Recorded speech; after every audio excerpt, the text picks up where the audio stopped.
Welcome to day 40 of TFIF 365. And today I wanted to share how in the moment I was able to pull myself out of a potential shame spiral. So yesterday's video, I was saying how I was not feeling, I just didn't want to be bothered. I was just not in the mood to human, to talk, to work, to whatever. There was nothing wrong. My energy was just off. And in those moments, I know it is best for me to just be instead of trying to do. But in that, what I was feeling yesterday, I had to take Bill, who I introduced you to yesterday, Nobel Prize in Economics. I had to take Bill to the vet to get her teeth cleaned. Now, I was saying to you how she came to me at 4.5 months.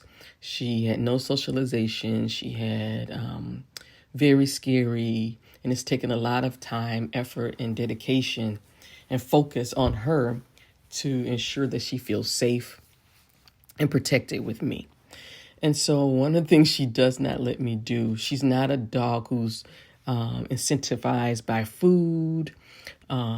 She just recently, she'll be 4 in April, and she just over a year ago just let me rub her, but it has to be at her time. She'll come tap on me a little bit, rub her for like a second or two, and she goes on about her business. She's not a cuddly dog.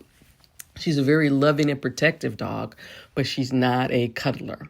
And so there's been a lot. So she, in all of that, because she doesn't let you touch her or whatever, she does not let me brush her teeth. So I had to take her to the vet yesterday because her teeth were horrible. And we don't know why they had gotten so much tartar so early, so quickly and early in her life.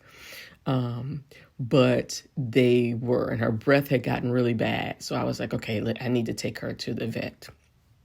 And again, a vet and I were monitoring it. So it wasn't a neglect situation. And so I had the downtime. So I was like, let me go on and get this taken care of. Well, my little baby had to get 4 teeth extracted. And that's how bad they were. She's not even 4, and she had to get 4 teeth extracted. And I felt so much shame about that. I know logically that there is nothing I could have done about it. She does not let me come to her mouth. I've tried different treats that clean her teeth. They don't work. She eats hard food, so it's not like it's that. She eats all the food that I fed my previous chihuahuas because they have very delicate stomachs. So it's not the food. It's not from a lack of trying. And still, I started feeling shame. I started feeling shame as, how could I do this to her? How could I let this happen to her? What kind of person am I? And I don't consider her a pet, but in those moments, I was like, what kind of owner am I? She came to me in this fragile state, and I haven't been able to, and again, on and on and on and on. And I was able to, as you know, I am practicing putting space between my trigger and my responses. And as I saw myself going down that spiral, normally I'm going to be high. I'm going to be honest, I get high. I'll take an edible just so I can stop that brain thing. I have ADHD, so once my brain connects to it, it is hard to pull up out of that spiral.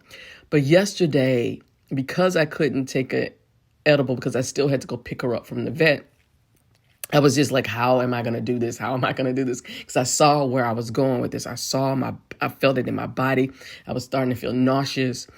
And what I started, I've been practicing putting space between my trigger and my response. I recognize that I've seen this behavior before, and it's in my mother.